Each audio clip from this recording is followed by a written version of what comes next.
Your Excellency Prime Minister of Georgia, საქართველოს პრემიერ-მინისტრო ბატონო ირაკლი, თქვენო აღმატებულება აზიის განვითარების ბანკის პრეზიდენტო ასაკურა Ministrebo, სტუმრებო, ქალბატონებო და ბატონებო, მოგესალმებით ყველას ისტორიულ ქალაქში, თბილისში, ჩემი პატივია თავმჯდომარეობდე მინისტრთა კონფერენციას. ჩვენ გვაქვს პატივი გვესწრებოდე საქართველოს პრემიერ-მინისტრი ბატონი ირაკლი ღარიბაშვილი და აზიის განვითარების ბანკის პრეზიდენტი ბატონი მასაცუგუ ასაკავა. მინდა გულთბილად მივესალმო ყველა დელეგაციას თბილისში და პარტნიორებს ყველა სტუმარს. მიხარია, რომ საქართველო მასპინძლობს ამ მნიშვნელოვან ღონისძიებას. ეს არის პირველი შემთხვევა, როდესაც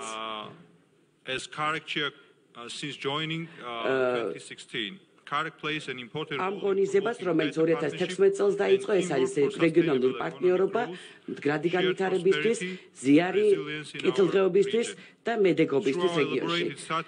ჩვენი სტრატეგიების საფუძველზე და იმ ჩაჩო შესაძლებლობების საფუძველზე, რომელიც გამოყენებულია ჩვენი პოლიტიკის გაწერისთვის, ჩვენ პრაქტიკულ რეკომენდაციებს ვუზიარებთ ერთმანეთს რეგიონში, ცენტრალური აზიის რეგიონული ეკონომიკური თანაშრომის პროგრამის ფარგლებში.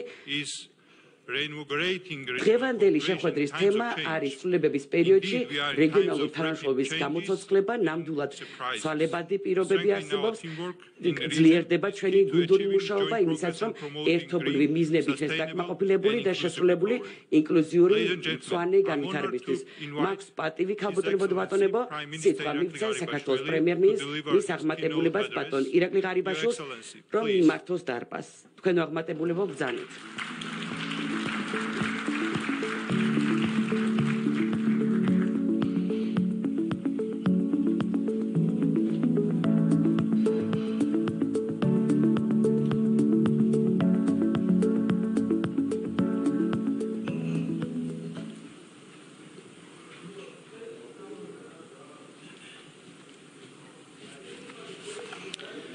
Good morning, everyone. მოგესალმებით ყველას.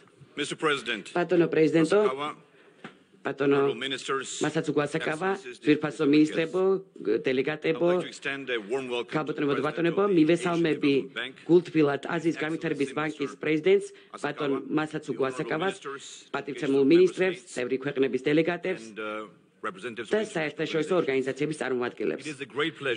მოხარული ვარ მივმართო ყველა თქვენგანს დღეს ცენტრალური აზიის ეკონომიკური თანაშრომის რეგიონალური პროგრამის მინისტრთა 22 ყოველწლიურ კონფერენციაზე თბილისში. 2023 წელს საქართველოს ჰქონდა ეკონომიკური თანაშრომის ამ რეგიონალური პროგრამის თავმჯდომარეობის პატივი და რადგან ეს წელი მთავრდება, სიამაყით ვაცხადებ, რომ წარმატებით შევასრულეთ ჩვენზე დაკისრებული მნიშვნელოვანი პასუხისმგებლობა. გულწრფელ მადლობას ვუხდი ყველა სახელმწიფო უწყებას და პირს, ვინც ჩართული იყო ამ მნიშვნელოვანი მისიის შესრულებაში. მალე 2024 წელს აზიის განვითარების ბანკის 57 ყოველწლიურ შეხვედრას ვუმასპინებთ თბილისში და დარწმუნებული ვარ, რომ ეს ღონისძიება გამორჩეულ პლატფორმად წარმოჩინდება რეგიონალური და გლობალური განვითარების საკითხებისა და შეთავაზებული გადაწყვეტათა განხილვისთვის. ძვირფასო მეგობრებო, ნება მომეცით ხაზი გამოსვა ცენტრალური აზიის ეკონომიკური თანაშრომის რეგიონალური პროგრამისა და აზიის განვითარების ბანკის გადამწყვეტ როლს რეგიონალური ეკონომიკური განვითარების ხელშეწყობაში. აღსანიშნავია, რომ ორივეს დიდი წვლილი მიუძღვის საქართველოში განხორციელებულ უამრავ პროექტსა და ღონისძიებაში, მას შემდეგ რაც ცენტრალური აზიის ეკონომიკური თანაშრომის რეგიონული პროგრამის შეუერთდა 2016 წელს საქართველო. დაახლოებით $3 მილიარდი ინვესტიცია აქვს გამობილიზებული საქართველოში. სასიხარულო იმის აღნიშნული, რომ ცენტრალური აზიის რეგიონული თანაშრომის პროგრამის ძირითადი პოლიტიკის მიმართულებით ზედმიწევნის შესაბამისად საქართველოს მისწრაფების გახდეს რეგიონული ცენტრი, რომელიც წარმოჩინდება როგორც გამარტიებული და დაჩქარებული სავაჭრო და სატრანზიტო მარშრუტი ევროპასა და აზიის შორის. იმ პირობებში, როდესაც შუა დერეფნის მნიშვნელობა იზრდება როგორც ტრადიციული მარშრუტების სტაბილური და უსაფრთხო ალტერნატივა, მზად ვართ განვახორციელოთ ფართომასშტაბიანი ინფრასტრუქტურული პროექტები, რათა ხელის შევუწყოთ სატრანსპორტო და ლოჯისტიკურ კავშირების გაუმჯობესებას, მათ შორისა და ანაკლიის ღრმაწლოვანი პორტის განვითარება, შავი ზღვის წყალქვეშა ელექტროკაბელი, შავი ზღვის წყალქვეშა ოპტიკურ ბოჭკოვანი კაბელი, რკინიგზის მოდერნიზაციის პროექტი და თბილისის ახალი საერთაშორისო აეროპორტი. ვაღიარებთ, რომ მრავალი ბარიერი კვლავაც აფერხებს საქონლის, სატრანსპორტო საშუალებების და ფიზიკური პირების სწრაფ მოძრაობას ცენტრალური აზიის ეკონომიკური თანამშრომლობის რეგიონალური პროგრამის ქვეყნებს შორის შუა დერეფნის უხარვეზო ფუნქციონირება მოითხოვს ერთობლივ გამშვები პუნქტების ინფრასტრუქტურის ჩამოყალიბებას, რომელიც მეზობელ ქვეყნებს საშუალებას მისცემს ერთი ფანჯრის პრინციპის სინქრონულად გაატარონ ტვირთები, ეს მიდგომა საქონლის ტრანსპორტირების ხარჯების მინიმუმამდე შემცირებას, ხოლო უახლეს ტექნოლოგიური მიღწევების მაქსიმალურად ეფექტურ გამოყენებას ისახავს მიზნად. ქალბატონებო და ბატონებო, მჯერა რომ რეგიონში საქართველოს უნიკალური როლის გათვალისწინებით ჩემი ქვეყნის ეკონომიკური განვითარება მნიშვნელოვან შეუწყობს ხელს საერთო რეგიონალურ კეთილდღეობას. ჩვენი მთავრობა აქცენტს აკეთებს კერძო სექტორის კონკურენტნაირიანობის ამაღლებაზე, ღირებულებების გლობალურ ჯაჭვში ქვეყნის ინტეგრირებაზე, ბიზნესის ხელსაყრელი გარემოს შენარჩუნებაზე და ქვეყნის სატრანზიტო და განახლებადი ენერგიის პოტენციალის ეფექტურ გამოყენებაზე. ფაქტობრივად, ჩვენი თანმიმდევრული და ეფექტური ეკონომიკური პოლიტიკის წყალობით საქართველოს წარმატებით შეინარჩუნა ეკონომიკური სტაბილურობა და რეგიონალური გლობალური მასშტაბის გამოწვევების მიუხედავად მოხდა ეს. ზოგიერთი ჩვენი მიღწევის საილუსტრაციოდ ნება მომეცით ხაზგადმე აღნიშნულ, რომ პანდემიის შემდეგ საქართველოს ეკონომიკა აღდგა ორნიშნა ზრდის ტემპით. 10%-ზე მეტი იყო ზრდა 2021 და 2022 წლებში. ჩემმა მთავრობამ ეს დადებითი ტენდენცია 2023 წელსაც შეინარჩუნა პირველ 9 თვეში 7%-იანი საშუალო ეკონომიკის ზრდის ტემპით, ხოლო ინფლაციის მაჩვენებელი 1%-ზე დაბლა მოაქცია. მთლიანობაში ეროვნული ეკონომიკა 2012 წლიდან სამჯერ გაიზარდა, 2012 წელს ნომინალური ჩენჯდა პროდუქტი 27 მილიარდი ლარი იყო, ხოლო 2024 წელს 86 მილიარდ ლარს მიაღწევს. 2023 წლის ბოლოს სულადობრივი მთლიანი შიდა პროდუქტი მოსალოდნელია $8,000 გაუტოლდეს, რაც იმას ნიშნავს, რომ სულ რაღაც 3 წელიწადში ეს მაჩვენებელი თითქმის გაორმაგდა. გარდა ამისა, ჩვენმა საერთაშორისო რეზერვებმა მიმდინარე წლის ივლისში ისტორიულ მაქსიმუმს მიაღწია, ხოლო უმუშევრობისა და სიღარიბის მაჩვენებლები ისტორიულად დაბალ ნიშნულამდე შემცირდა. ძვირფასო მეგობრებო, ვაღიარებთ ენერგიაზე მზარდ მოთხოვნას და კლიმატის ცვლილებებთან გამკლავების აუცილებლობას. ამიტომ განახლებადი ენერგიის წყაროებში უახლეს ინიციატივებს ვვნერგავთ წყლის, ქარის, მზისა და სხვა მდგრადი წყაროების ჩათვლით. ჩვენი მიზანია მოვიზიდოთ ინვესტორები, რათა მეტი ელექტროსადგური შეიქმნას და გამოყენებული იქნეს საქართველოს უხვმწვანე ენერგიის პოტენციალი. ასევე მუშაობთ ენერგოეფექტურობის სფეროში პროექტების შესამუშავებლად და მზად ვართ გაეროს კლიმატის ცვლილების ჩარჩო კონვენციის შესაბამისი პოლიტიკა შევიმუშაოთ, რომელიც თავსებადი იქნება ევროკავშირთან საქართველოს აცხრების დღის წესრიგთანაც. დასასრულს ხაზი მინდა გავუსვათ ცენტრალური აზიის ეკონომიკური თანამშრომლობის რეგიონალური პროგრამისა და ამ კონტექსტში დასახული მიზნების განხორციელების შესაძლებლობათა მნიშვნელობას მთელი რეგიონისთვის. ვიმედოვნებ, რომ მინისტრთა დღევანდელი კონფერენცია წარმატებული და ნაყოფიერი იქნება, რაც ჩვენ საერთო მისწრაფებას შეუწყობს ხელს აყვავებული და მდგრადი მომავლისკენ. დიდი მადლობა.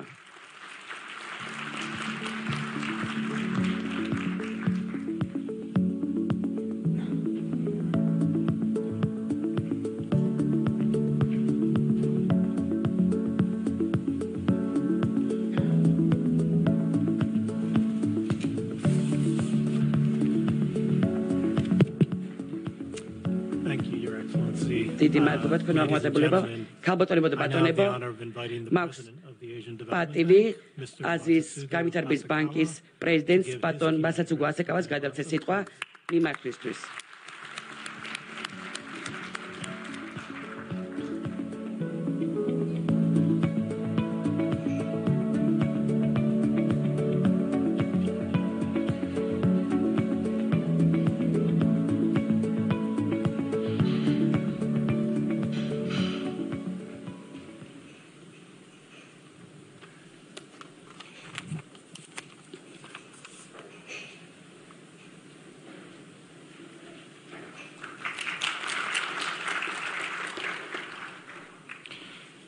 Your Excellency, თქვენ აღმატებულებო, საქართველოს პრემიერ-მინისტრო ბატონო ირაკლი, ministers and delegates, მინისტრებო და დელეგატებო, განვითარებაზე ორიენტირებულ პარტნიორებო და სტუმრებო. მოგესალმებით ცენტრალური აზიის ეკონომიკური თანამშრომლობის რეგიონალური პროგრამის მინისტერიის 22 კონფერენციაზე. I am very pleased. ძალიან მოხარული ვარ, რომ ვესწრები პირადად ამ პირველ მინისტერიალს, რომელიც 2019 წლის პანდემიით გამოწვეული ვირტუალური შეხვედრების შემდეგ ხდება პირველად. მადლობას ვუხდი საქართველოს მთავრობას წლევანდელი კონფერენციის მასპინძლობისთვის. ჩვენი კონფერენციის თემა მეტად აქტუალურია, რადგან რეგიონი დგას განვითარების გადაუდებელი გამოწვევის წინაშე, რომელსაც ვერც ერთი ქვეყანა გადაჭრის მარტო. We are facing growing მზარდი გაურკვევლობის წინაშე ვიმყოფებით გეოპოლიტიკური დაძაბულობისა და მიწოდების ჯაჭვის ცვალებადი მდგრადობის გამო. შედეგად ენერგეტიკას და სურსათის უსაფრთხოებას საფრთხე ექნება. ამასთანავე იცვლება სატრანსპორტო და სავაჭრო გზები. We are also experiencing ჩვენ ასევე კლიმატური შოკების უფრო ხშირი და ინტენსიური გამოწვევის წინაშე ვდგევართ. ჩვენ ეს ვნახეთ ამ რეგიონალური პროგრამით გაერთიანებულ ქვეყნებში წყალდიდობებით, განსაკუთრებული სიცხითა და გვალვით გამოწვეული ბოლოდროინდელი განადგურების მაგალითზე. ეს საფრთხის ქვეშ აყენებს კრიტიკულ ინფრასტრუქტურას, ეკონომიკურ აქტივობას და არსებობას ზოგადად. Let me share with you. ნება მომეცით გაგაცნოთ თუ როგორ უჭერს მხარს აზიის განვითარების ბანკი რეგიონის ქვეყნებს ამ გამოწვევის დაძლევაში. როგორც აზიის და წყნარი ოკეანის კლიმატის ბანკი, ჩვენი ამბიციაა ჯამურად 100 მილიარდი დოლარით კლიმატის ცვლილებასთან გამკლავების ძალისხმევის დაფინანსება 2019-2030 წლების პერიოდში. გასული წლის მდგომარეობით 21 მილიარდი დოლარი გვაქვს გაწერილი, საიდანაც 6.5 მილიარდი იყო მიმართული ცენტრალური აზიის ეკონომიკური თანაშრომლობის რეგიონული პროგრამის ქვეყნებისთვის. ასევე მხარი დავუჭირეთ კაპიტალური რეფორმებს, რომელთა განსახორციელებლად აზიის განვითარების ბანკის დაფინანსებას მოყვება დამატებით 100 მილიარდი დოლარი მომდევნო ათწლეულის განმავლობაში. ეს არის ჩვენი შესაძლებლობების 40% და ზრდა კრიზისების გამკლავების კუთხით, მათ შორის კლიმატის ცვლილებების დასაძლევად. აზიის განვითარების ბანკის მხარდაჭერა ცენტრალური აზიის ეკონომიკის თანამშრომლობის რეგიონალური პროგრამისადმი ურყევი რჩება, ნება მომცით გამოყო ამ შემთხვევისთვის განსაზღვრული ხის წესრიგისგან ორი საკითხი, რასაც ჩვენს ერთობლივ მუშაობას გააძლიერებს. პირველი მათგანია ჩვენი ძალისხმევის აქცენტები და მათი მნიშვნელობა ისეთ სფეროებში, რომლებიც კლიმატის კრიზისის დაწესებისთვის გადამწყვეტია: ენერგეტიკული სისტემების გარდაქმნა და დეკარბონიზაცია, კლიმატის ცვლილებებზე გათვლილი აზრიანი ინფრასტრუქტურა და პოლიტიკა, კატასტროფებისადმი მედეგობა, ინსტიტუციური შესაძლებლობები და კოორდინაცია. I am optimistic. ოპტიმისტურად ვარ განწყობილი, რომ ცენტრალური აზიის ეკონომიკური თანამშრომლობის რეგიონალური პროგრამის ფარგლებში შემუშავებული ხედვა კლიმატის ცვლილებების შესახებ გააძლიერებს ჩვენს გავლენას ამ სფეროებში. მაგალითად, გაუმჯობესებულ შესაძლებლობებს და კოორდინაციას შეუძლია გააძლიეროს ჩვენი პროგრამის კოლექტიური ხმა. საერთაშორისო კლიმატის ისეთ ფორუმებზე, როგორიცაა გაერთიანებული ერების კონფერენცია კლიმატის ცვლილებების შესახებ. მეორე მათგანია ფინანსური დანაკლისის ამოვსების მნიშვნელობა. ცენტრალური აზიის ეკონომიკური თანამშრომლობის რეგიონული პროგრამის ქვეყნებს 2030 წლამდე 1 ტრილიონზე მეტი დოლარი დასჭირდება წელიწადში ინფრასტრუქტურის სექტორში მოთხოვნების დასაკმაყოფილებლად, ეკონომიკური ზრდის შესანარჩუნებლად და რეგიონის მრავალმხრივ გამოწვევებზე რეაგირებისთვის. ყოველივე ეს კი საჭიროებს ინოვაციურ მიდგომებს, კერძო სექტორიდან კაპიტალის მობილიზებას და მაღალი ხარისხის ინვესტიციების განხორციელებას და ამ უნარის გაზრდას. იმედი მაქვს, რომ შევძლებთ რეალური პროგრესის მიღწევას ბანკის შესაფერისი რეგიონული პროექტების მხარდაჭერის ინიციატივების სახით, რომლებიც ორიენტირებულია კლიმატის ცვლილებებთან გამკლავებაზე, ჩვენი ეკონომიკის დივერსიფიკაციაზე, მიწოდების ჯაჭვების გაძლიერებასა და მდგრადობაზე. ნება მომეცით ჩემი გამოსვლა დავასრულე იმის თქმით, რომ აზიის განვითარების ბანკი ერთგულია თქვენთან ერთად ინოვაციურ გადაწყვეტილებებსა და გადაფინანსებულ მუშაობის იდეისადმი ცენტრალური აზიის ეკონომიკური თანამშრომლობის რეგიონების პროგრამის წინაშე მდგრადი გამოწვევის დასაძლევად. კიდევ ერთხელ გიხდით მადლობას პარტნიორობისთვის. Thank you very much, President. დიდი მადლობა ბატონო პრეზიდენტო. Before we proceed to the სანამ session, გადავალთ may we request შემდეგ განყოფილებაზე, ბატონ ირაკლი ღარიბაშვილს ვთხოვთ და პრეზიდენტ ასეკავას, ასევე ვიცე-პრემიერ ბატონ ლევა დავითაშვილს ვთხოვთ დელეგაციების უფროსებთან ერთად გადაიღონ ჯგუფური ფოტო. შემდეგ შესვენება და ვაგრძელებთ. ეს იყო პირდაპირ ჩართვა ცენტრალური აზიის